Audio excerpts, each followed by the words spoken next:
Hello, everyone. I'm Ed Densel, and I host Unfound, and I run this YouTube channel. I realize you don't want to give a thumbs up to the following video until you watch it. You know what? That's totally understandable. I can appreciate that. But what you can do right now is subscribe to this channel. The button is right there. Thanks. Jacqueline Lucille Cooper was a 27-year-old from Modesto, California. She was the mother of 3 and worked at a cannery. On November 12th, 1976, Jackie left home. Everyone believed she was headed to her job. It's unclear whether she arrived or not. Either way, Jackie never returned to her house. She was never seen again. I'm Ed Densel, and this is Unfound.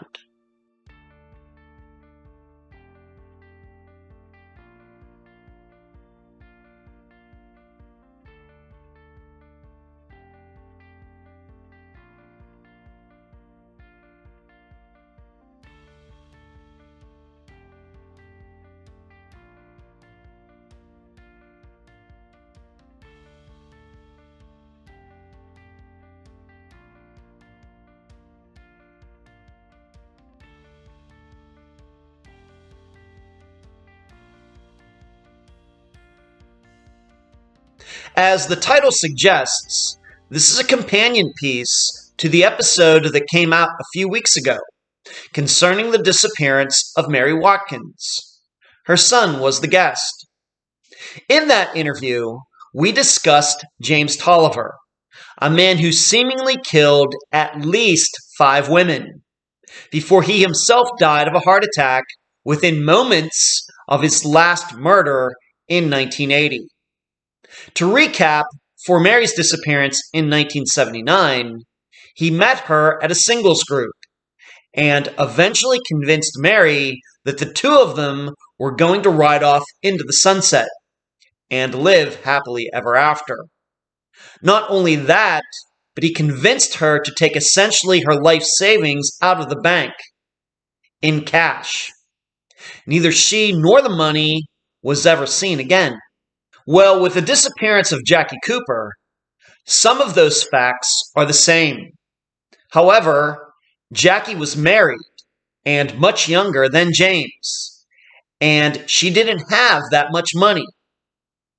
This is The Con Man, Part 2. And now a summary of the case. This is brought to you by my friend Megan Lionez's website, charleyproject.org. Jackie Cooper, at least on the outside, did not appear to be a woman who could ever willingly run away with any man, except her husband. She was the mother of 3, the oldest being 10 and the youngest being only 18 months at the time of Jackie's disappearance. She was close to her family. Jackie had a solid job. What else could a 27-year-old woman in any decade want? However, at least according to one credible source, Jackie had infidelity in her heart and might have even acted upon it well before she went missing. So on November 12th, 1976, a Friday, Jackie left for work. At least that's what everyone thought. Yet, she did not come home later that day. Instead, Jackie left a message for her husband saying that the car she drove to work could be found in a parking lot in Ceres, a town close to Modesto. She was never seen again. No one was quite sure what was going on. Jackie's husband would later discover a considerable amount of money missing from their shared banking account. Suspecting another man, Jackie's husband even talked to a co-worker of Jackie's, James Toliver, who denied any involvement, despite there being rumors that Jackie had been seen at his house. My impression is it's one thing to be able to trick a single woman around your age who has money like Mary Watkins did into running away from her life to start a new one.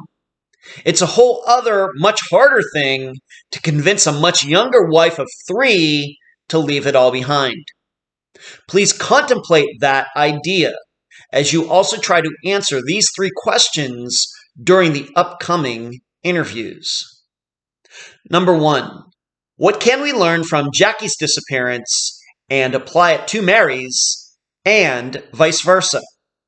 Number 2, why do the police take seriously sightings of missing people well after the disappearance date when historically none of them end up being true? And number 3, how did police back in about 1978 not connect 3 disappearances when 2 of the women worked together with a man whose wife also eventually went missing? No one doubts the belief that James Toliver caused the disappearance of Jackie Cooper. The guests for this episode are Jackie's daughter, Chrissy McDaniel, and son, Adam Cooper. Unfound news. I have a feeling that the Unfound store may be up and running again before the summer is over. My assistant, Heather, who is in charge of it, has had some things going on, but I think she's ready to jump back in. Welcome back, Heather. Next, I've picked out the next Unfound disappearance we will revisit in the upcoming weeks. I like to do this because I don't want anyone to ever forget about those cases we covered early in Unfound's existence. Which one is it? It's a surprise. Finally, in a couple weeks, I will be attending the Masters Disc Golf Championships in Peoria, Illinois. Let's just call it the biggest tournament for old people. If any listeners live in the area, maybe we can arrange to get together. Please let me know. Where you can find Unfound. On these following podcast platforms: Spotify, iTunes, Stitcher, Podbean, and many others, especially outside the United States. Social media sites: YouTube, Facebook, Instagram, Twitter, and the newest one, TikTok. Listener support sites: patreon.com/unfound podcast, paypal.me/unfound podcast. The website, theunfoundpodcast.com. The email address, unfoundpodcast@gmail.com. And please mention Unfound at all true crime websites and forums. Thank you.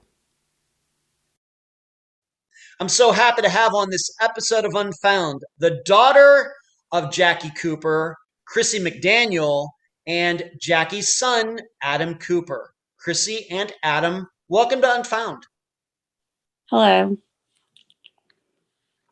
Let's start here. And before we get started, I want the audience to understand that both Adam and Chrissy were very young when their mother went missing. So a lot of what we're going to be talking about today is what Adam and Chrissy have learned over the years. So a lot of this is going to be looking backwards, what they were told by their father, maybe what police told them, anything that they've heard from any family members or anybody like that over the years. So we just have to understand that when we get into this, Adam approximately was 10 to 11 years old, and Chrissy was approximately 18 months old. So I just want everybody to remember that before we get started.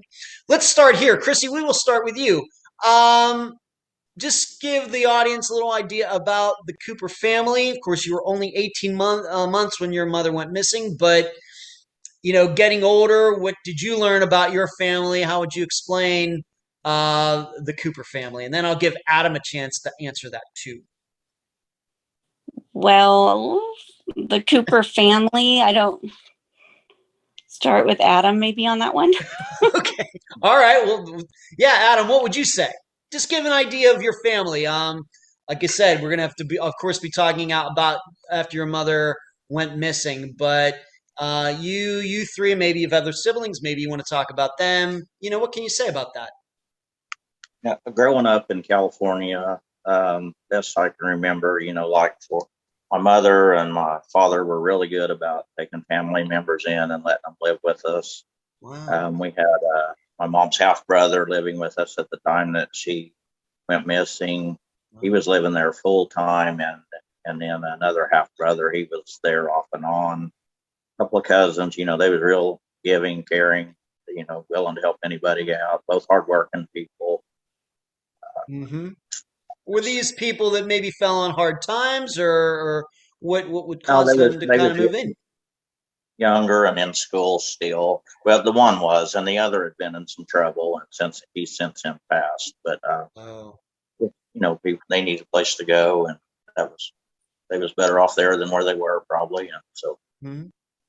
mom and dad opened the house up, let them live with us. That's very kind. Sometimes, as we all know, sometimes family coming to live with us for a while can make things a little tense. But sometimes it's the right thing to do, and it's very nice of your family to do that.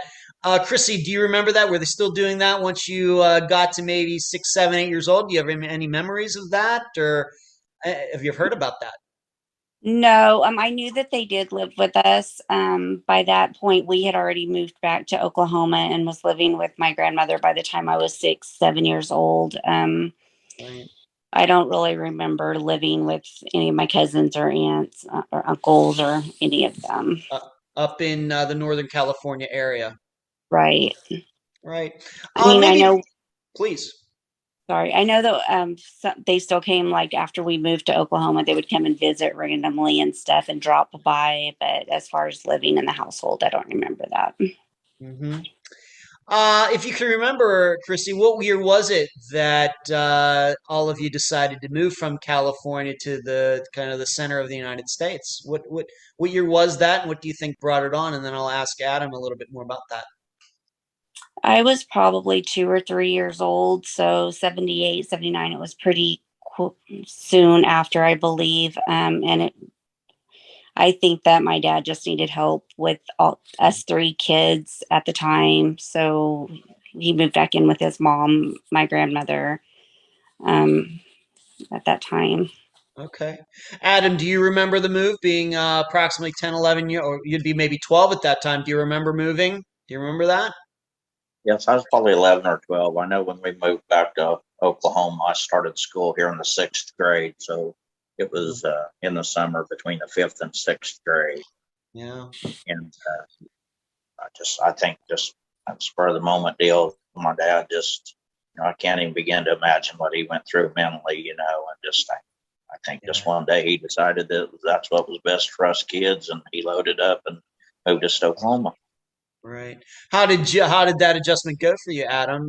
Maybe for Chrissy, 2 or 3 years old, she didn't know the difference maybe between California and the Midwest. But about for you, sixth grade, kind of know what's going on in the world. How did you adjust to that? Yeah, I mean it was different. I mean a lot different. Moving the city to the country, but Yeah. I adjusted and adapted well. And my dad's side of the family, the Coopers, was really really close, and I think that probably helped. And we were surrounded by family and Good. that Okay. really close and everything. Especially being at my grandmother's, that's where everybody gathers. So we was fortunate enough to be able to do that. Right. Now, when we're talking about family, of course, would have your father's side of the family and your mother's side of the family. So when you're saying about family, you're talking about your father's side of the family? Yes, and then like Chrissy said, we had there a few family members from my mother's side that would come to visit, and a Wow. couple of them, for sure, one of them even lived there off and on at times with us at my grandmother's house. Okay. All right.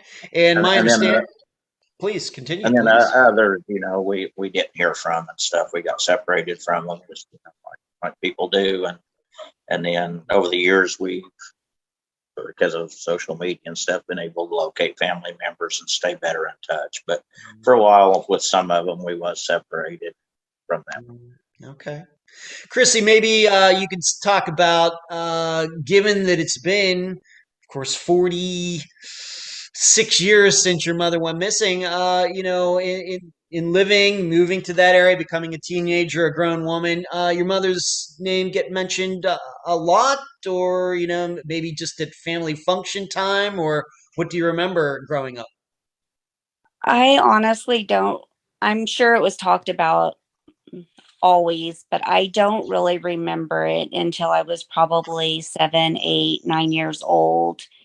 And then I would hear family talk about her not coming home, and then it was like much later when I was older, whenever I decided I wanted to see the police report and I wanted the newspaper clippings. And I believe Adam got gave me the newspaper clippings, and then the police report I ended up getting myself. And then Okay. I started asking more questions. hmm Okay, so I guess what you're saying, Chrissy, from a very early age, of course, you realized your mother wasn't around, but it might not have been until later, until you kind of started to understand that, this thing called a disappearance. Right. It wasn't that, let's just say she died from cancer or something, and sometimes they do, not tell kids about that until they think they're old enough, but you didn't find out about until later that she had, disappeared. Yeah. And I mean, it wasn't a secret or anything. Like I said, Mhm. I'm sure they always talked about it. It's just I don't remember it, Okay. you know. Okay. All right. Well, let's talk a little bit about your mother. What if people, being that you were around a lot of family once you moved to another part of the country, what for both of you, maybe we'll start with Adam. What is some of the qualities that people have told you about your mother? Personality, what was she, what was she into? What can you say about that? Yeah. First of all, I mean, my mother was very beautiful. And, Hmm. I lots of family members have talked about she was always playing practical jokes and playing, cutting up. I mean, just a fun sense of humor. Everybody loved her. I mean, all of my dad's family on the Cooper side loved my mother. Never heard a bad word about her. She Huh. was real Right. upbeat. And I know one story that always stands out to me is one of my dad's brothers always told the story that my mother dressed up like an old lady and was sitting on the curb in front of his house when he got off work, and she pretty well tricked him up. I mean, he was trying to help her down the street and everything else before he realized who it was. But just fun sense of humor, Wow. big heart. Like I said, they'd take people in and help. And both my parents were hardworking people and would do anything for anybody if they could Uh-huh. help somebody. They did it.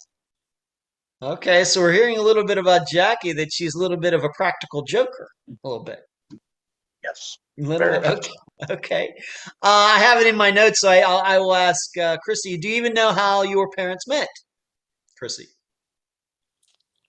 I don't. I know You that don't? they were both really young whenever they met. Maybe high school. I'm not sure.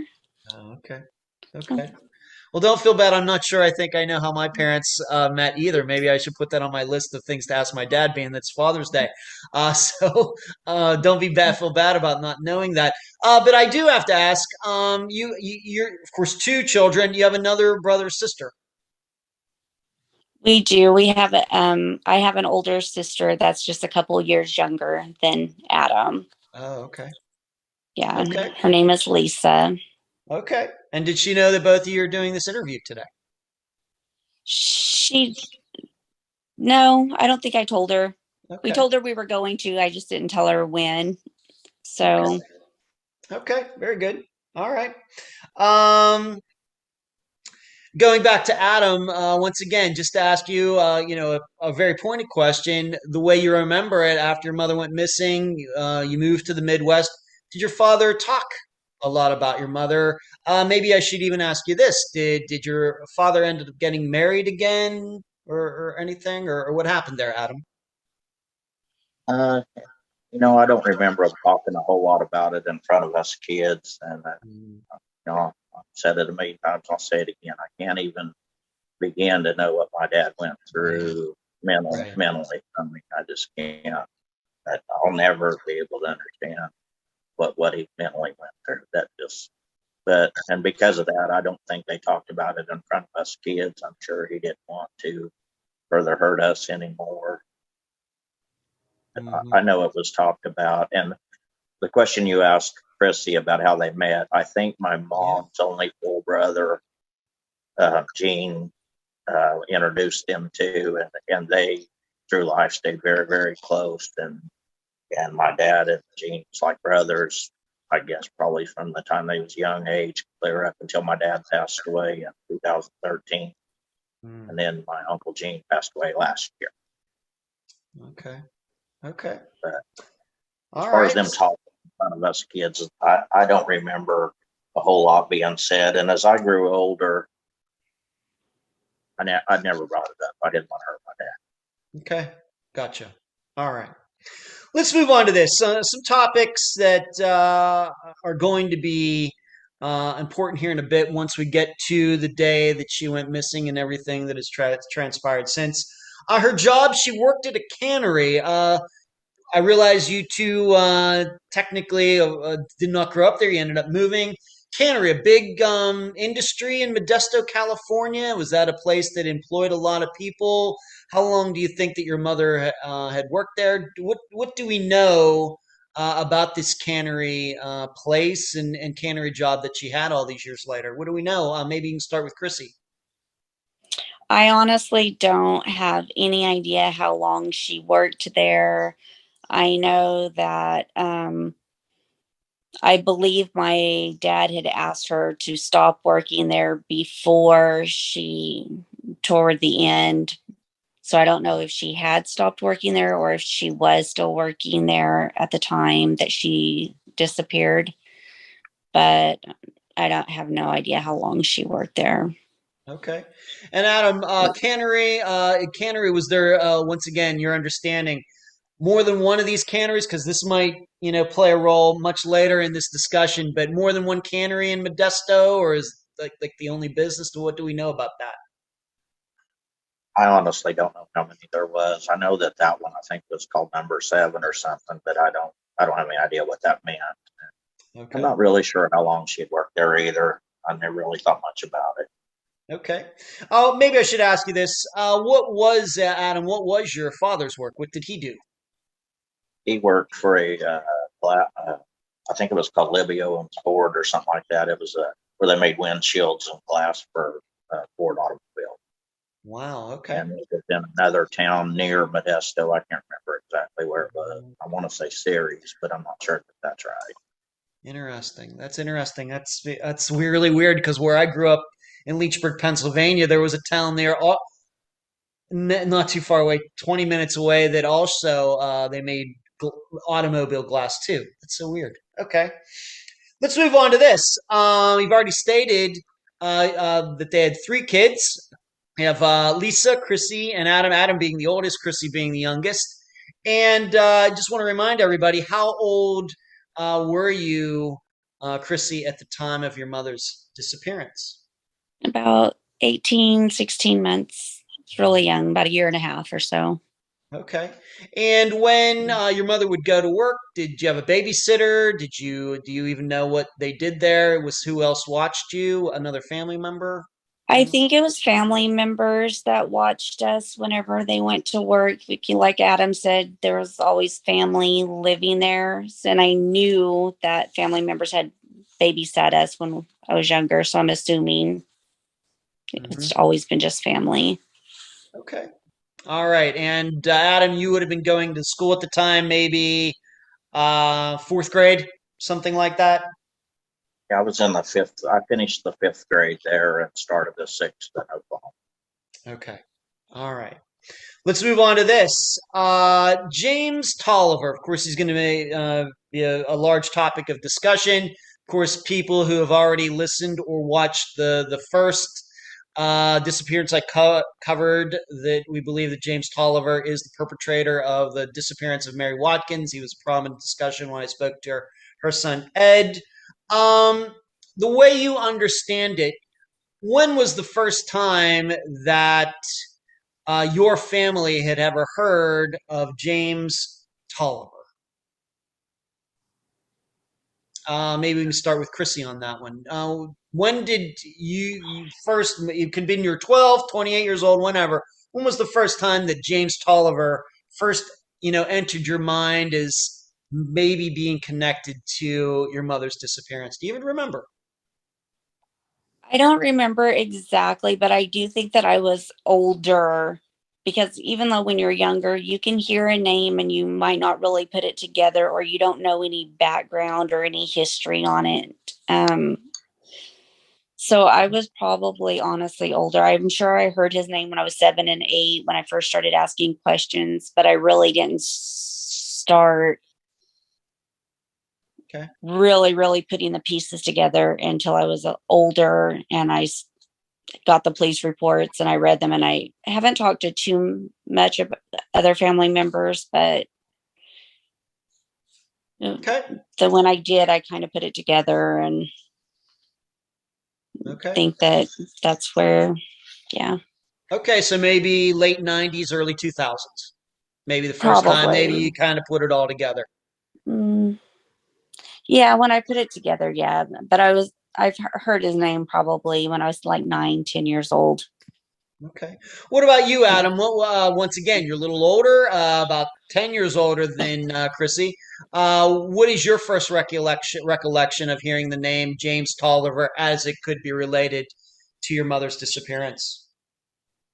I honestly don't remember. Don't remember. Okay. I don't know. Yeah, I don't know. Okay, that's fine. Maybe just something you can't remember. Like, there are probably things in my life, like I'm adopted. I really can't remember the first time me being told that I was adopted, but it just feels like I've already known, but I could never put a date on it. Okay, let's move to that day. So she's married. She has 3 kids. Of course, one fairly recently, that being you, Chrissy. She has a roughly a 10-year-old, and then Lisa, and then you, Chrissy, and she's going to work. Your father works. Seems just like your regular family, I think, in the United States. So let's move on to November 12th, 1976. It was a Friday. Adam, what is your understanding? The best, once again, I realize you were 10, 11 years old at the time, but what have you learned about that day? Did your mother go to work? Did she not go to work? Do we know anything, even today, 40 some years later, about her movements, after she left the house that day? What do we know? I don't remember if that was a work day or not, but I do remember for some reason I had a gut feeling that something bad was wrong, to the point where I even begged my uncle that was living with us not to let her leave that day, Huh. because I don't know if I overheard something or seen something or what. I honestly don't know why, but I remember that I had a bad feeling something was going to happen. Huh. And she left, and we never heard another word of it. Okay. All right, so this is a Friday, so maybe Chrissy, maybe any clarification on that? Do you even realize, cannery, maybe they do work, what we would call unusual hours. Maybe she had off Thursdays and Fridays, or Fridays and Saturdays. Totally possible, I guess. Do you have any understanding about whether she actually went to work that day, or is this a disappearance that started as soon as she left that day? Do we know? Do we know? I have no idea. I've only heard like what my older sister, what she remembers, and like what Adam said. I heard that. I remember them always saying how upset he was not wanting her to leave that particular day. But me being so young, I don't remember any of it. Okay. So even in the police reports, it's not very clear whether she was at work and then disappeared after work, or she disappeared like at 10 in the morning. No, like in the police reports, it said that she had contacted one of our family members and told our family member that she was leaving that day and to tell my dad where to go pick up the car. And if they didn't hear from her within a certain amount of time, to go ahead and tell my dad that Wow. she had left. And she had mentioned his name to the family member that. Okay. All right. So she did make a call, like from somewhere, just to Mhm, like leave a message for your dad. Here's where the car is. correct. All right, but we're not sure if that was early in the morning, late in the afternoon. No idea. Um, I'm not 100% sure because I don't have the papers in front of me, but I'm wanting to say it was like midday that she had called and told the family member that she was leaving that day. Okay.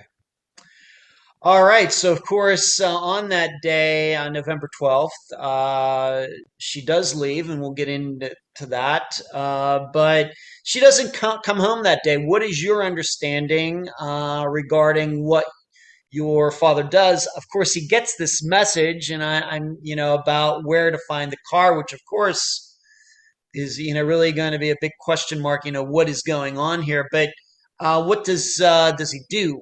Do we have any idea what he does later on that day into Friday? Try to figure out where your mother went.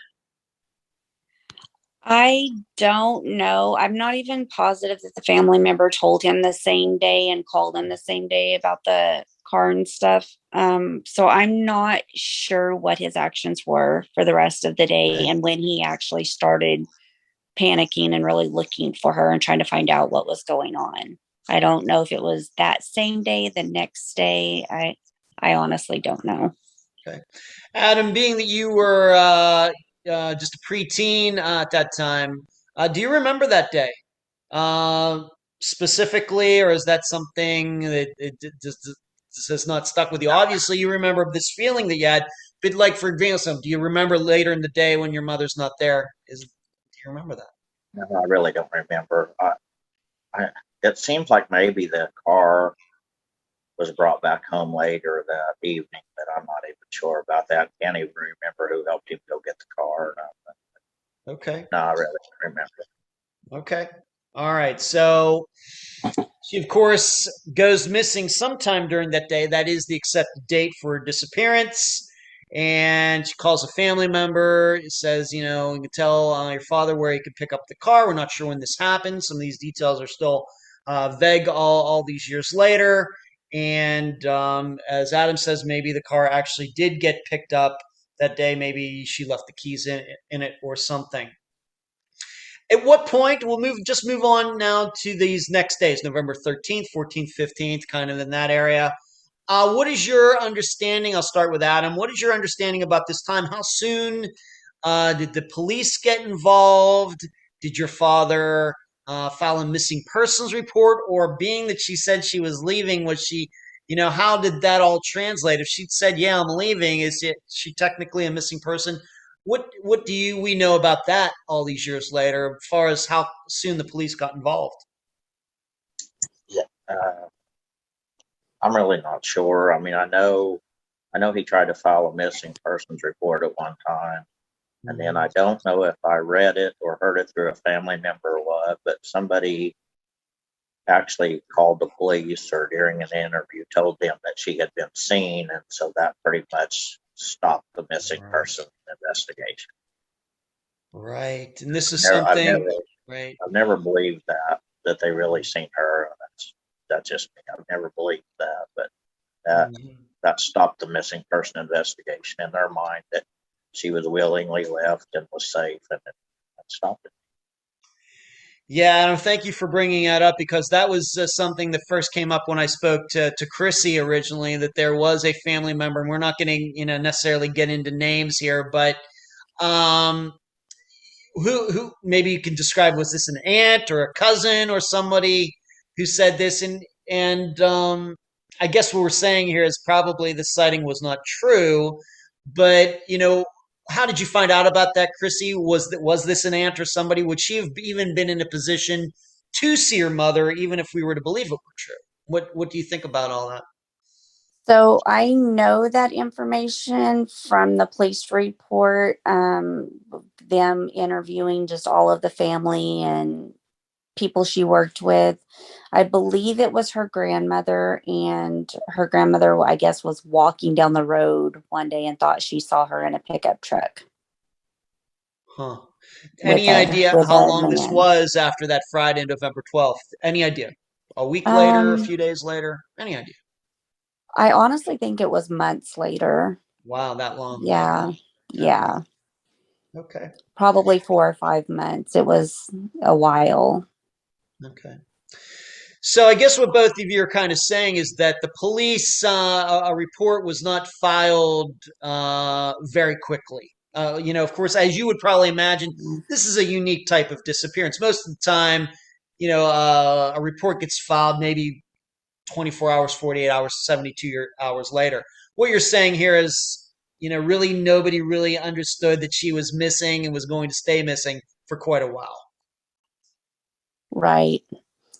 Yeah. I think that whenever she did not come back, my dad did talk to the police and they just came to the conclusion she was an adult. There was no reason to think there was any foul play going on. And they honestly just thought she left. And it was just kind of, they didn't go any further with it for a while. Okay. All right. Let's move on to this. So she goes missing, and we've already talked about that. And I don't know if this occurred in the other disappearances in which James Toliver is suspected of causing, but there was this call that this is where the car was could be found. Adam, where was it found? Was this in an area that your mother usually went to? Downtown Modesto, on the outskirts? Do you know where that occurred, Adam? I'm not real. I don't remember for sure. It seems like to me, I thought it was found in a convenience store, but I think Chrissy can probably answer that better than me. Okay, very good, Chrissy. What can you say about that? So the police report says that it was found at a restaurant in Ceres, I believe, called Melba's Restaurant or Melba's Diner or something like that. Okay. Mhm. Given that you know that for both of you, either of you can answer that. Was that a place that you believe your family ever went to? You and your mother and father ever went to by themselves? Have any meaning in your family at all, that particular place? I wouldn't have. Okay. And I should say, when you say series, that's a town, and it's not spelled like World Series. It's Ceres series. Correct. Okay. Correct. And how close is that to Modesto or to where you lived at the time? It's not very far. I don't know how many miles, but I know it's right there at the outskirts of Modesto. Okay. So Modesto's kind of like the big city there. I know everybody's heard of Modesto around the United States, but Ceres kind of a suburb of Modesto. Yeah, I would think so. Yes. Okay, so the car found, to either of your knowledge, anything unusual about the car? Do you know, of course, in 1970s terms, did they ever do any forensics on the car? Maybe I could even ask you this. Um, did your family keep the car? Did somebody else get to drive it? Did you keep it? What happened to the car? What can you say about that, Chrissy? I have no idea. That's something I've never even thought to ask. Hmm. Okay, so we don't So, know what happened to the car. I think my dad gave it to a close cousin on my mother's side. What I think happened to it. Okay.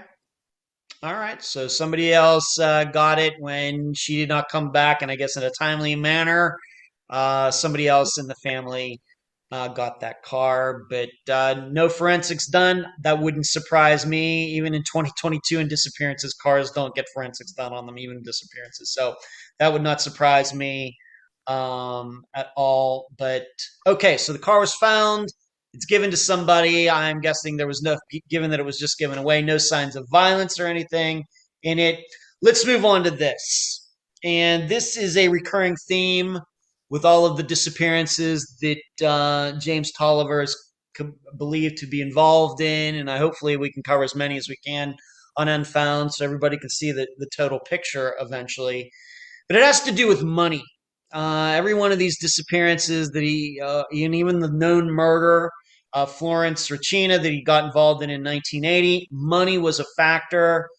Um, for Adam, when did you first hear about this money issue? Obviously, probably not when you were 10 or 12 years old, but maybe later on.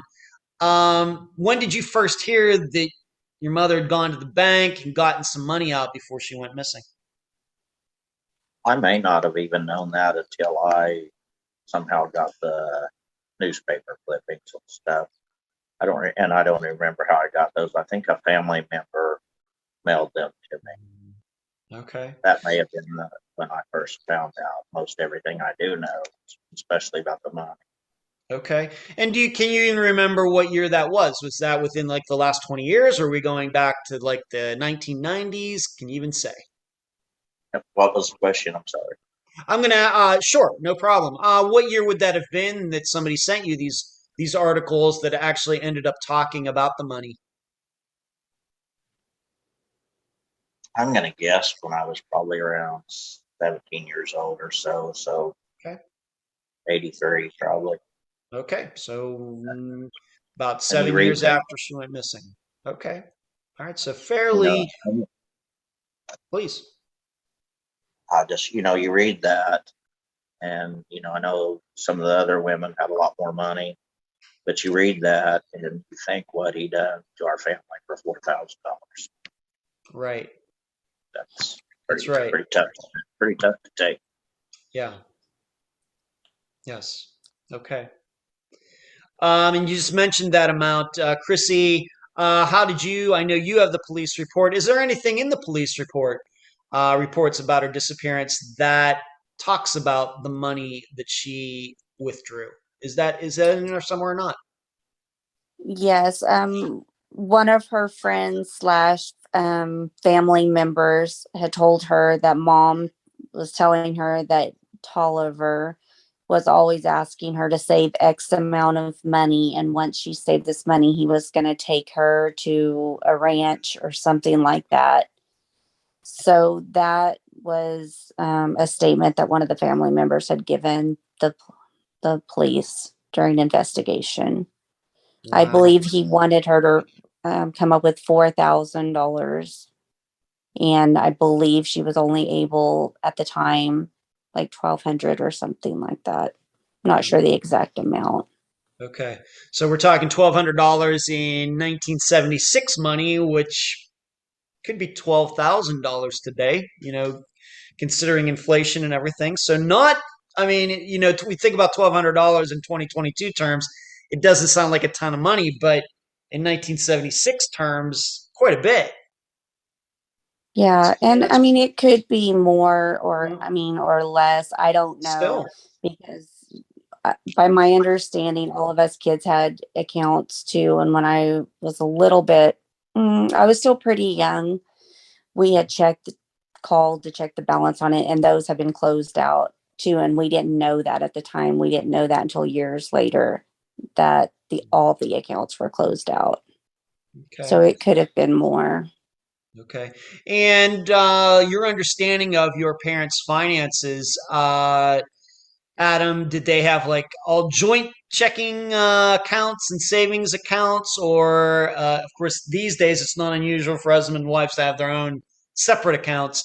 Was this a combined sort of account, or was this just your mother's account? Do we even know? I believe they were joint accounts back then. Joint. Okay. So she'd taken, please, Chrissy, you look like you were going to say something. Yeah, I think they did have a joint account, but I did read somewhere in one of the papers that when he asked her to start saving money, I think she opened up a separate account for that particular reason. Okay. I just have to ask, being that you brought it up, Chrissy, being that your mother was bringing this up to another family member about going away with a guy that was not her husband, was this family member not like, Jackie, what are you doing? Do we? I have to ask. I realize all of you were very young at the time. Any insight into that at all, Chrissy? I don't think that the family member thought she would really do it. It wasn't her character, and they honestly thought she was just talking. That they did not believe that she was going to be going or leaving or doing any of it. Okay, so kind of just a daydream type of thing. Just Yeah. some coworker, and we've maybe all had coworkers like that, kind of just talk. I've never been married, so I can't put myself exactly in your mother's position. But yeah, you just kind of just shooting, the crap about things, and that's, I guess, what your family member thought. Yeah. And there was different stages of that whole thing too, because at one point my mom had told the same family member that she was scared of this guy and that he wouldn't leave her alone at work, and that he was trying to get her to take my dad's guns that he owned and bring them to him. And so there was like different stages. I don't know how long they knew each other, but there was different stages in that. There was a period where she was frightened and scared of him, and then there was other periods that it sounded like she was somewhat comfortable, I guess. Okay. I don't know. Okay. And we should state, I mean, this has kind of just been taken for granted in this interview so far, but the reason that James Toliver even knew your mother was because they worked together at this cannery that we talked about earlier, correct? Correct. Yes. Okay. All right. So that's how they knew each other as co-workers. And it seems at some point James Toliver started talking to your mother about this money situation. Once again, for either of you, how long was it after your mother went missing that this money was discovered to be missing as well? Did your father, for example, did your father go to the bank, knowing of course that your mother's missing, he goes to, gets his receipt and there's like $0 in there? Or do we even know how that even popped up? How long after that she went missing? Adam, do we have any information on that? No, I'm not sure really. Back then everybody pretty much did everything with cash, so I would guess he wouldn't have, unless he just went looking, he wouldn't have known until he had to draw some cash out. But I don't know how long that would have been. Okay. Chrissy, any insight into that at all? No idea how long it took before somebody figured out that she and the money went missing together. No, I don't. That's something we've never thought about to ask. And like Adam was saying, my dad, even from the time he passed away, I think he still mostly used cash. Okay. He didn't really use cards or anything. Okay. Let's move on to this, being that we've talked about him so much, James Toliver. Now, I've been told by both of you, and this is very interesting to me, that your understanding is after your mother went missing, I don't know how long after, maybe one of you knows this, your father actually confronted James Toliver. Do we know what the content of this confrontation was? I don't think it ended up in a fight, at least not to my knowledge. But Chrissy, maybe we could start with you. What do you know about this? Did your father actually tell you about this? Did somebody else? And why? I guess if it was maybe a mystery as to your mother going missing, why was your father going after James Toliver? So I'm assuming a family member had mentioned his name and told him about a coworker, or he may even talked to some of her coworkers. I don't know. He did go to James Toliver's house. He did speak with him, and James denied knowing anything at all. So, I mean, it was, by my understanding, it was civil. He asked him a few questions, and then he just left. Okay. He saw that mom, well, he didn't see mom there, so he just assumed she wasn't there. Adam, since you were the oldest child at the time, were you aware of this when this happened at the time, or was this something that you did not find out about until later, about your father confronting James Toliver? I found out about it later on. I didn't know when it happened. Okay, so maybe this is something he didn't want the kids to know about, and maybe didn't want to worry them. And of course, he goes to talk to James, and of course, as James says, I have no idea. I don't know, what we're supposed to say he said he didn't do it. At least at the time, maybe that might have been believable. Maybe if your father, for example, had known about Hester Chandler from a few years before that, then somebody might have been able to put this all together, and we'll get into that a little later. Now, it should be known, I have to ask both of you about this. We're all adults here now, but of course, all of us in 1975 were much younger people, but I have to ask you, it does sound to me like your mother was at least entertaining the idea, if not actually having an affair with James Toliver. any insight into this at all? Any proof of this? Obviously, I have a family member who said she was putting aside this money because it, because she was going to go away with this guy, but this family member wasn't taking it seriously. Do we know anything about were James and your mother having something on the side? Adam, any proof of that, or is this just some rumor that is out there? All I can give you is my best guess, and to be honest, I would say they probably, at the very least, became too good of friends, and I don't know if it went too far or if it was fixing to, and she realized that and tried to stop it, and that is when he threatened to harm us kids if she didn't go away with him. Mm-hmm. I Okay. honestly can't tell. All right. What can you say about that, Chrissy? Because it does seem she was going to some lengths, saving money, talking to a family member, and we should remember that James Toliver was quite a bit older than your mother at the time, whereas some of these other women later, like Mary Watkins, for example, Florence Regina, actually were like his age or even older. Your mother was considerably younger. Any insight into the kind of friendship or romance that your mother and he might have been having? I mean, I honestly don't know. I mean, we can all assume that there was some kind of interest there, but I mean, us being young, I don't know. Okay. Maybe I'll just ask you some pointed questions. Factually, any facts that anybody ever saw your mother at? Of course, we have to remember James Tolliver was married too at the time. His wife ended up going missing. But any facts to support the idea that your mother was ever seen at James's house? Any facts that you've ever heard regarding that? No, Um, not for me. not that. Go ahead, Adam. No, I just Please. said not for me. What? Okay. I mean, it's the newspaper clippings say that another family member or a friend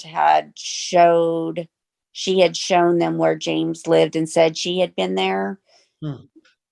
I don't know if she'd actually been there, how many times she had been there, but it was in the police reports that she had shown somebody his house driving by. Okay.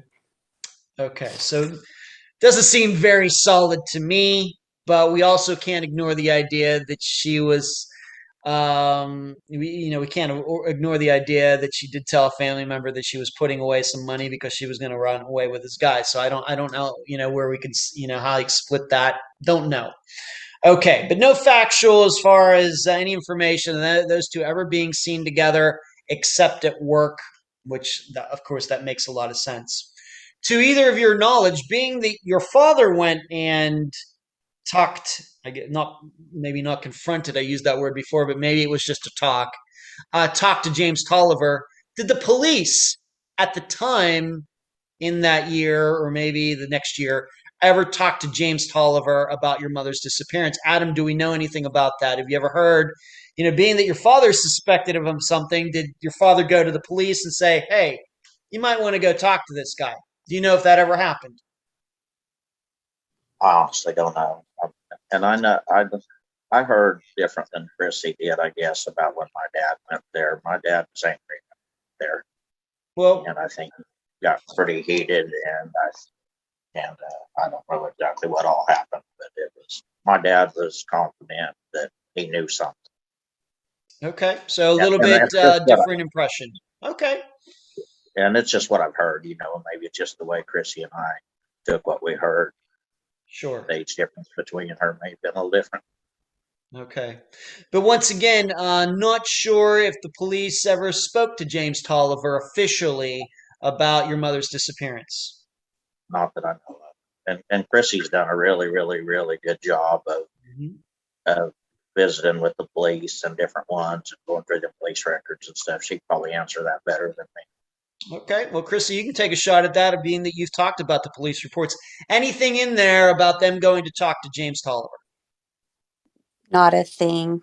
Wow. No, I don't think I mean, I can't say for sure that they did, did not talk to him, but it does not mention it at all in the police reports, them visiting and talking to him. Maybe I should ask you this. We don't get a ton of police reports to work with for disappearances because sometimes they take a long time to get, or you can't get them at all. And frankly, sometimes I just don't like waiting around. But sometimes when we do, some of them are very, very. I looked at the paperwork for a disappearance of a girl in essentially Key West, Florida. This is a disappearance I covered very early this year. From 1993. The paperwork that I got was 600 some pages. And this is still an unsolved disappearance. What can you say about the paperwork that you have? How big is this file, Chrissy? Is it like 10 pages, 50 pages? What is it? Probably like 5 or 6 pages. That's it. Yep. Okay. All right. Thank you. Okay. So that gives the listeners an idea of what we're working with here. Okay. All right, so your mother goes missing. Your father certainly was on the right track, even though he's not in law enforcement. He certainly, I think, was on the right track thinking that James Toliver was responsible. We have this family member is talking about how Jackie's talking about running off with this coworker, James Toliver. It doesn't seem like the police took it too seriously. And there's nothing factually to support that. Who knows? Maybe they did. It was just very unofficial, just showing up at his house one day. And unfortunately, she doesn't, come back. Whatever did happen to her. And unfortunately, everybody has to, keep living your lives. As you've already stated, eventually your family, or at least your father and the 3 kids, all of you move to the Midwest. So let's move on to this. Were you aware? Was your family aware? Once again, I realize you'd be all still very young. Was your family aware that James Toliver's wife went missing in 1978? Were they aware of Mary Watkins going missing in 1979? And let's just start with those two. Were you was anybody like your father, for example, keeping tabs on him, even from, after you moved? Do you know anything about that, Adam? Was anybody in your family aware of what happened then a couple years later with these 2 other women going missing? I'm not sure. That had to be, especially on that first one, right about the time we moved back here. Mm. And, there wasn't social media and stuff then like there is now. So, of course, unless a family member would have contacted my dad and told him, I don't think there would have been any way he would have known that. Okay. All right. So just completely unaware. Yes. All right. So, Chrissy, maybe to put it another way, so at least even if people were thinking that James Toliver caused your mother's disappearance, it seems like maybe they thought, well, if he's responsible, that's the only woman he's caused to go missing, at least at the time. That was the perception. Right. Okay. Yeah, I think so. Because like Adam said, we didn't hear about the other people until much later. And then we started realizing it was all this connected to the same guy. Okay. So once again, just for the listeners, just to kind of fill them in on all this, and we have to remember there may be other women that even yet have not been connected to James Toliver. But what we know of is that it's suspected that he caused the disappearance of Hester Chandler just a few years before your mother went missing, and we'll get into that. We're going to get into the second. Of course, then your mother, 1976.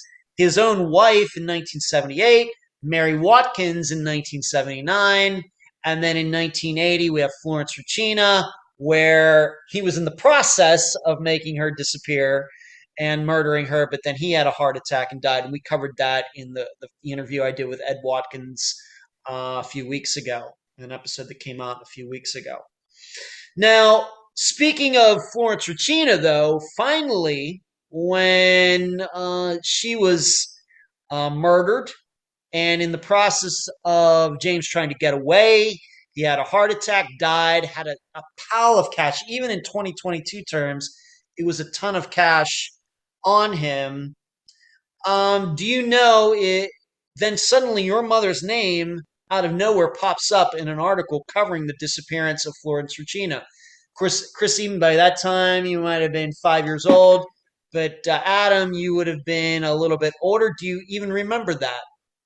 Did you remember any family members talking about, well, hey, Jackie just got mentioned in this article about this other woman being murdered? Any recollection of that, Adam? I think my first recollection of all that was when I read that in the newspaper articles that family members sent me. Later. Okay, so That's how I learned about the other women and even Toliver, I think, and the money. okay, and you've already stated you thought that was more like 1983, something like that. So at least 3 years after Florence Regina was murdered, and 3 years after your mother finally's name, after all these years, finally pops up. Yes. Okay. If you can say, I don't know if either of you ever had a conversation with your father about this, like later in life, I have to ask, or maybe another family member maybe passed along something to you. Do we know what your father's reaction was in 1980 or whenever he found out about finally that guy that he thought in 1976 was guilty, his name coming up here in 1980? Do we know what your father's reaction was to this in 1980 when finally your mother's name pops up again? Do we know? Chrissy, do you know? I've talked to my dad about it a little bit. Like I said, he was kind of closed and reserved about it, but I do recall him making the comments, I should have killed him when I had a chance to. Because he knew at that point that's what happened. Wow. Is that how you also remember too, Adam, that your father felt like that? Pretty much. And that's what I was getting at when Yeah. my dad went to Oliver's house. My dad, he was upset at the time. Yeah. Yeah, you hate, sometimes you hate being right like that. Sometimes, I think your father obviously had a good idea of what happened. He kind of course, was married to your mother, probably was hurt by some of the things that he might have found out later about the money and how she had been talking to, other family members about running away. And I still can't figure out why some of these family members, wouldn't pass it along back to your father. Your mother's talking about this. Maybe they figure it was none of their business. I don't know. But I'm sure, you like being right, but you don't like being right. And it's very difficult for him. So I get it. So I can also understand maybe why I didn't want to talk about it, too much. So, but I certainly can see your point, Chrissy. If that's what he said, we can all certainly understand the feeling, certainly. And given as many people I interview for this program, a lot of people have said that at least behind the scenes that they knew what they knew now. They might have done something like that too. Okay. All right. So that comes out in 1980. And then kind of, and who knows, as I think I stated in the Watkins episode, that if he hadn't had a heart attack there, who knows how long James Toliver would have continued to do what he was doing. I don't know if anybody would have been able to, to put it together. We just don't know. But suddenly, with him, that happening, this all kind of gets put together. But of course, Florence is the only woman that's found. Of course, your mother's still missing. Mary Watkins is still missing. Patty Toliver is still missing. Hester Chandler is still missing. And now I do want to bring it back around to this woman, Hester Chandler. And this was kind of something that I think we just kind of came upon within the last week to 10 days. I don't think either of you knew. Maybe nobody knew it, but it was right there, I think, in front of everybody's face to see. And I'm calling this a recent development. It turns out that Hester Chandler might have also worked at the same cannery where your mother had worked. I'll just ask you again. And I know both of you have read a lot of articles on your mother's disappearance and maybe even regarding these other women's disappearances. Had you ever even heard a rumor like that before, that maybe Hester worked at the same place that your mother did? I had not heard that, I don't think, until you told me. And, and I've worked, not at a cannery, but I've worked in plants where, there's a lot of people work there. And even though they work together, I don't know if they knew each other or not. Right. So there's a lot of people at the plants I've worked at in my lifetime that I never knew. So I don't know. All right, that's a very good point. We don't know how big this cannery is. It's very possible that Jackie and Hester could have worked at the same place, but there could have been 500 employees there, and the two maybe knew each other to see each other. That's it. Chrissy, once again, had you even heard a rumor that maybe Hester and Jackie worked at the same place? I had not. And a matter of fact, I remember hearing her name a lot. What as I got older and we talked about the disappearances, but always with her name, it was always said, "Oh, we don't know what the connection was between James and her." So when that article came out with saying that she worked there, and then I went and grabbed the police report, noticed it was the same place. That's when I realized. So that's very recent. Yeah, very recent. And we should understand this is a cannery number. I'm still not sure what the official name is. It like Tesla or Ford Motor Company.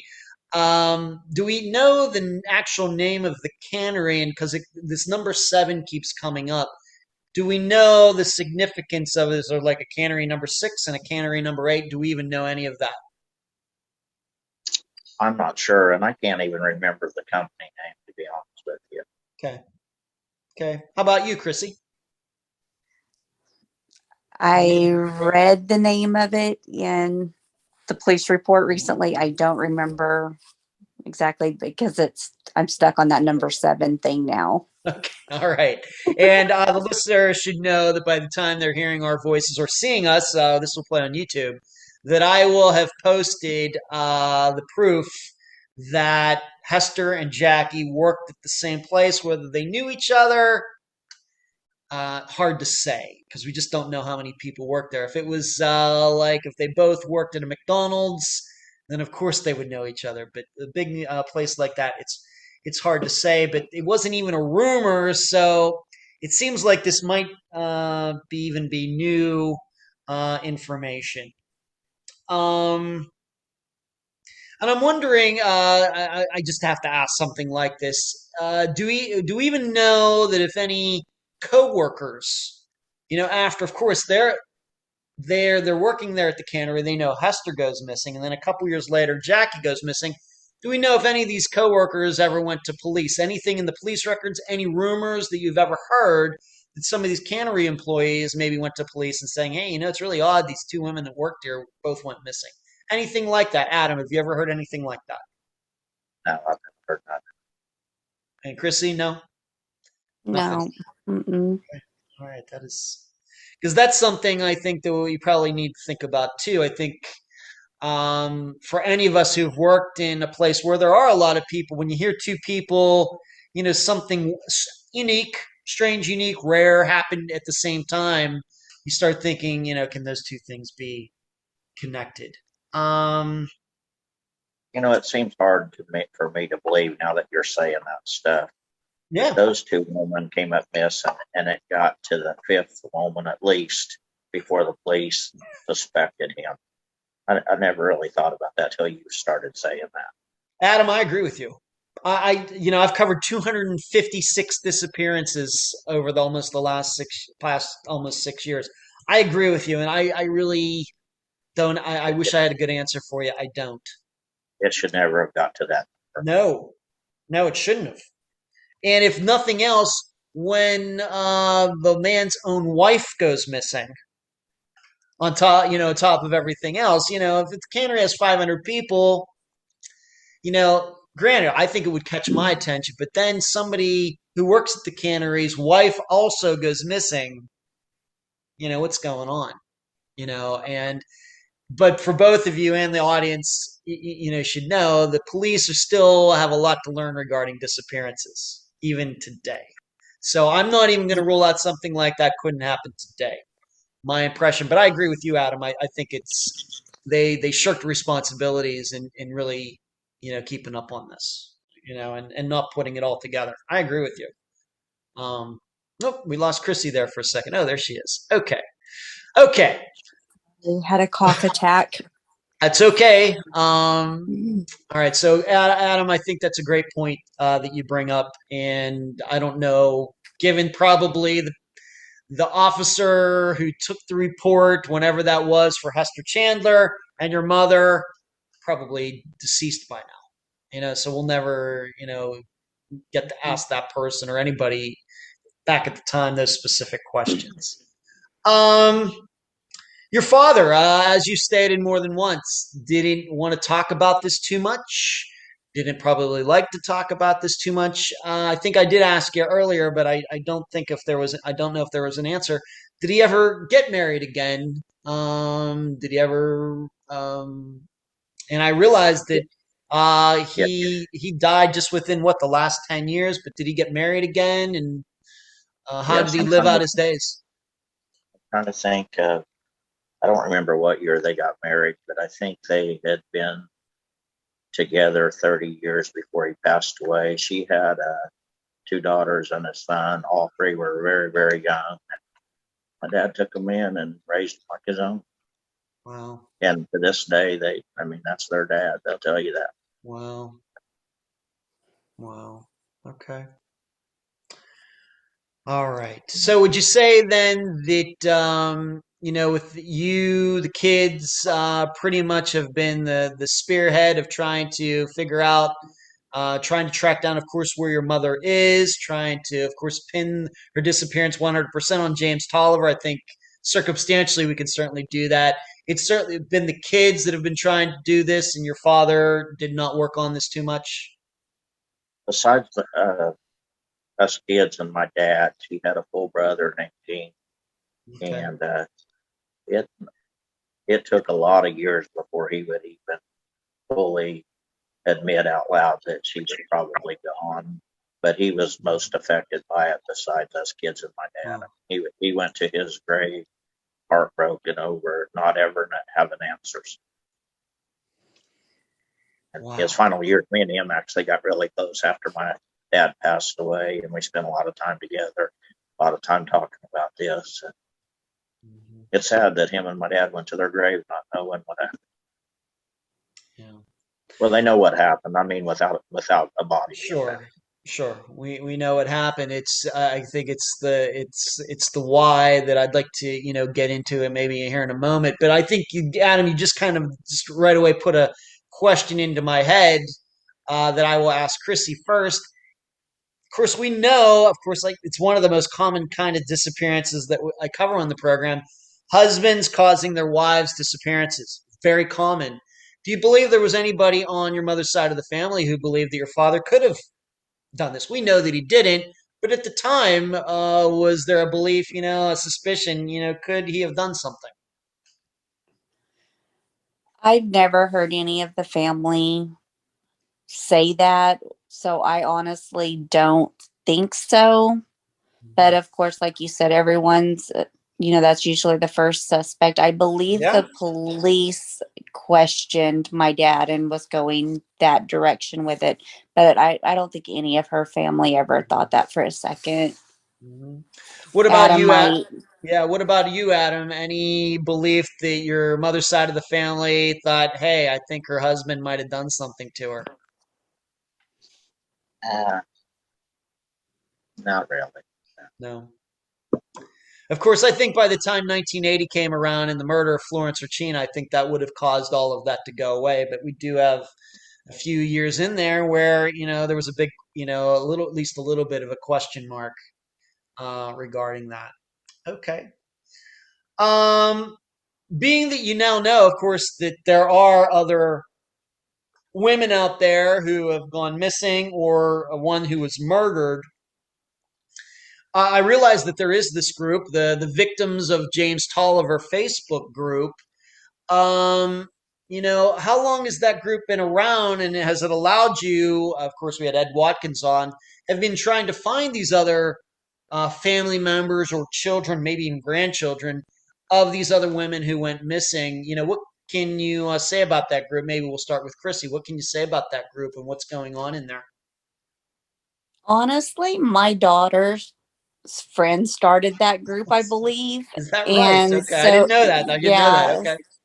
right. So I don't really know how it all came about. I think we posted my mom's missing picture one day because it circulates every once in a while through Facebook. Mhm. And the next thing I know, they had created this group and sent an invite. So I'm not sure how it came about, really. Okay. How old? I don't know. How old is this group? When did it get started? Just recently, Um, or Probably 3-4 years ago, oh, I 4 years, think, 3 maybe. years ago? Okay. All right. So your daughter started it. I don't think I knew that. I don't. I know it didn't. I know that did not come up with Ed when I talked to him for his interview a few weeks ago. Maybe you didn't know. But that's interesting. How did you? What do you think motivated your daughter to start that? It might have been somebody that she was talking to that knew how to start, how to do that. Just my, like I said, I think it was her friend, maybe. So, Mhm. yeah, I don't really know all of the details behind it. Okay. Okay. All right. All right. That's interesting. I didn't know that. Thank you for talking about that. Let's move on to this. And I know this is a difficult question, but I think I have to ask it just in my position. I have to also ask it because I did Ed Watkins and I also talked about it. Any insight on why your mother um, would have gotten even caught up in something with James Toliver. Of course, she's married. She has 3 beautiful kids. She obviously is married to a very good man who, like Adam was saying before, even after your mother went missing, he got married to another woman, took her children in, was the father to those children. Great guy. We're all adults here. Can you use maybe some of your adult experience? Any insight into that? Maybe we'll start with Adam. The money and talking to a family member about running away with this guy. Any insight into that at all? I can only guess, but I know from life's experiences that people, they get forced around at work, playing, cutting up, hurting a little bit. One thing leads to another. Next thing you know, they're going too far on the verge. And like I said a while ago, if I don't know whether it ever crossed the line or maybe she decided to stop before it did and made him mad, Hmm. threatened us kids if she didn't go farther. I don't know, but Hmm. Okay. Chrissy, you as a grown woman, who obviously is a mother as well. Any insight into that, at all? I honestly can't imagine what she was thinking or how that came about. The only thing I can think is like Adam said, a little bit of flirting at work and then maybe for a minute thinking life could be better on the other side. I don't know. Hmm. Um, Because we have to remember James Tolliver successfully did this multiple times. Hester Chandler was also married. Now we can't put his own wife, I guess, in that category. But yes, Mary Watkins was a single woman, but she was a very independent single woman. She had her own money, had her own house, and all these good things going on for her. And all of a sudden, she's selling everything she owns because she's going to run off with this guy, not telling anybody about it. And of course, she goes missing. Florence Regina, same exact thing. Kind of the same kind of person that these were women who were not down on their luck. Women living pretty good lives. It seems emotionally, financially, mentally, and then here they are taking money out of the bank. Not just money out of the bank, but taking actual cash. For some guy, and you just have to wonder. Man, that's must have been some talking that James Tolliver was doing. I think it's going to be something we'll be thinking about as long as these disappearances are unsolved. Okay, let's move on to this. Of course, your father got married again. Did this new woman, was she like a mother to both of you? Of course, Chris, you're a lot younger. Um, did you have a mother figure who took your mother's place? Adam, maybe we can start with you. I was just thinking about the date, and I think that we probably got involved with her in about 82, and I was, I think, about 16 years old, and I'd pretty much already moved out and everything. I was kind of on my own at that point. Wow. Chrissy was, she was living with my grandmother, well, we all did, and then when my dad met this lady, they got together, and Chrissy stayed behind with my grandmother. And Chrissy and my grandmother both needed each other. And Chrissy stayed behind and helped take care of my grandma. My grandma took care of Chrissy. Okay. Was this new woman in your father's life aware that his previous wife had gone missing? Was she aware of that? Yes. She was. And So, she's actually done some digging herself. oh, has she? Wow. Okay. Interesting. So, at some point, was your mother declared deceased, or did they get like a divorce on paper? Chrissy, what do you know about that for him to be able to marry the new woman in his life? He did have to go and have her legally declared dead. And I think I'm not 100% sure, but I think it was like a little bit of a hassle for him to have to do that. Mm, Like, I think there was a few little hoops that he had to go through and stuff. Right, Adam, or no? I'm not. I do remember something about where I think he had to get a death certificate or something, or have her declared dead, like you said, to be able to remarry. But I don't know how much of a hassle it was or anything. And a minute ago, whenever I said that his new wife actually had done some digging, when I said that, I meant in the fact she was trying to help find good stuff out. I mean, she didn't have any ill intentions by what. No, I got you. No, she was being very helpful, trying to help, find out what happened to her husband's former wife. Just trying to help. Yeah. Excellent. Okay. Sounds like a very good person. Okay. All right. So he did have to get some sort of divorce, and I'm sure that was very difficult for him. And I don't know that he ever had to get a divorce, but I do remember something about he had never declared deceased. Okay. Right. All right. Okay, I got you. Thank you. Okay, and the listeners should know it's very interesting that covered a lot of older disappearances. Let's just say ones that are over 30 years old. I covered quite a few of them. Very few of them are people have been declared deceased yet. It's probably more unique or rare than people would probably realize. But obviously, in your father's case, I can understand why he did it. He's another woman in his life. He wants to get married. Absolutely his right to do that. Another time that comes up is when you have parents who go missing, and then they have like insurance claims or inheritance, or it's like a single parent type of situation where the kids can't get things, or a will or something can't be all taken care of because it's still believed that the parent is still alive. And in that case, then you'll get a declaration the person is deceased as well. That's usually another common circumstance. Okay. When you bring that up, Please. when you bring that up, that really does cause families a lot of financial problems. I mean, children are not able to draw their parents' Social Security because there's not a death or not been declared deceased. Nothing like life insurance policies from her employment where she worked never had to be paid because she's a missing person.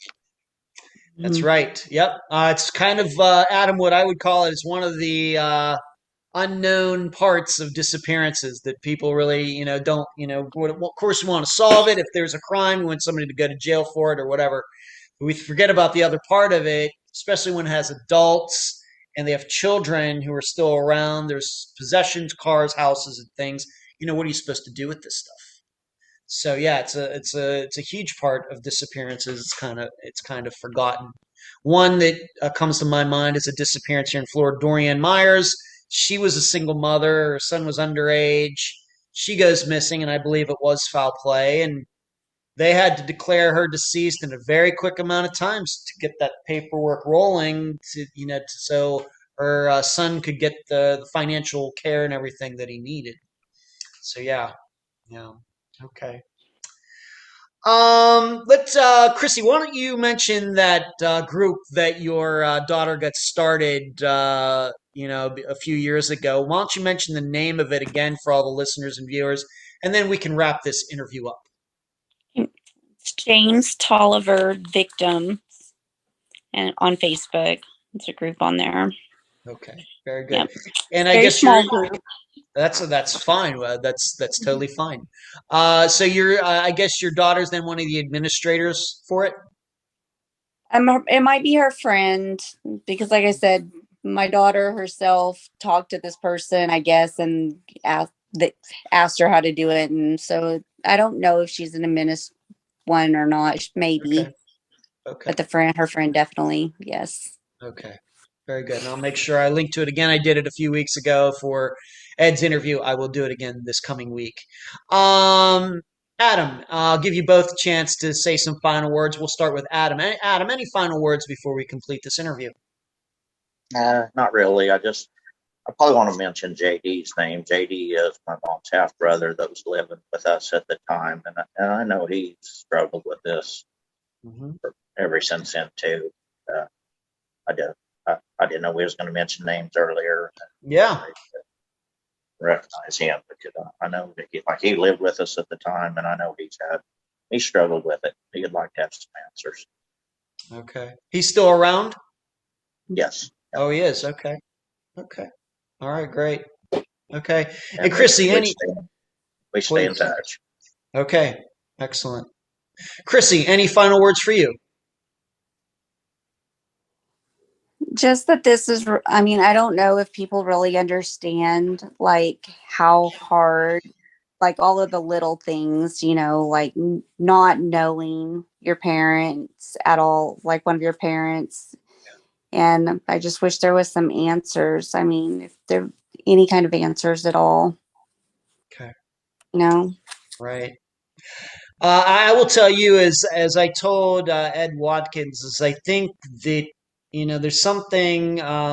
Given that the police couldn't even put together the two women who worked at the same place went missing, they didn't put it together, and then on top of that, the guy's own wife goes missing. They couldn't put that all together, and it happens, and within 4 or 5 years time.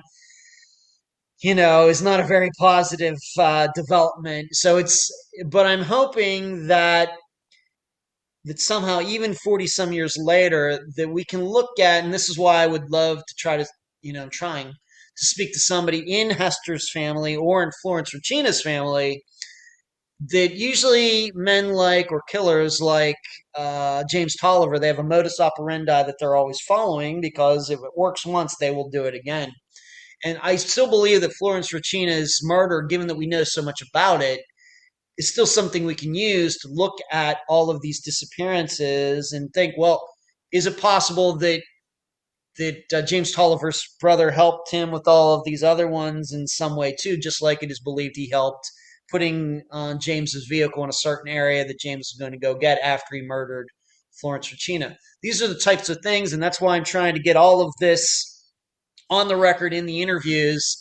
But I still think that if we can learn as much as we can about all of these cases, it then makes all of the unsolved ones easier, even if it is 40 some years later. I'm still very hopeful, and that's all we can do at this point. Try to put it all together.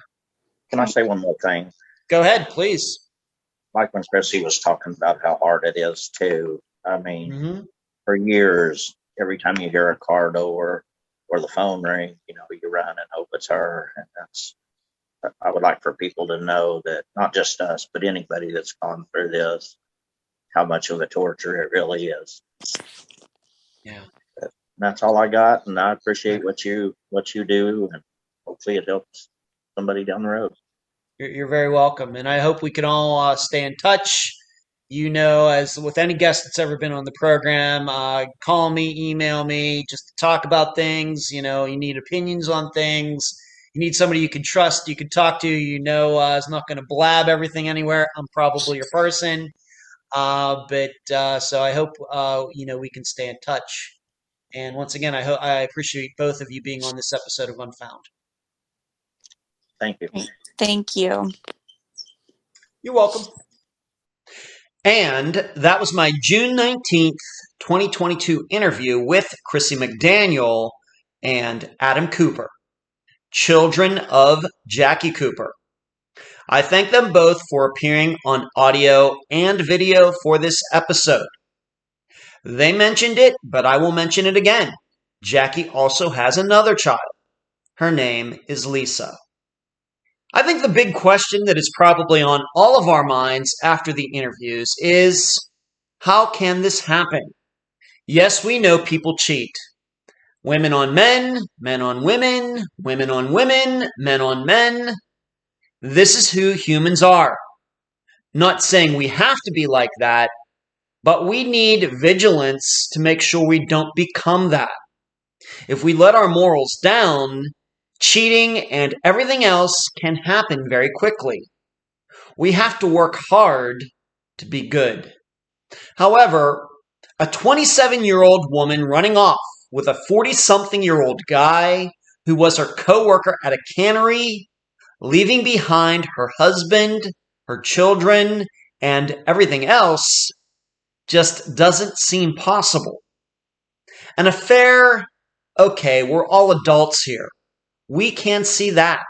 But Jackie seemed to be going away forever with James. It defies all logic. If James were Brad Pitt and had a yacht and a private plane, and Jackie's husband was violent, cheating on her, and he was threatening to take the kids and never let her see them again anyway, I think we could understand Jackie doing what she did. But those are surely not the facts. The question is, how was James Toliver able to do this? Because really, he made it look so horribly easy. What I mean is, most men, even the spectacular ones, get rejected, get stood up, get ignored. Whereas James was able to convince 4 women, 2 of them married, 2 of them single, that he was going to give them a new life, even though he had no intention of doing so. They even got cash for him. Dare I say it, the James Tolivers of the world, whether they be killers or not, should worry many married men. And I guess their children as well. Because these con men are out there. I'll leave the theorizing up to you. And that's the program. Right now, while you are in your podcast platform, Spotify, YouTube, iTunes, wherever, give Unfound a 5-star review, a thumbs up, whatever that platform allows. I thank you for listening. I'm Ed Densel, and you've just finished this episode of Unfound.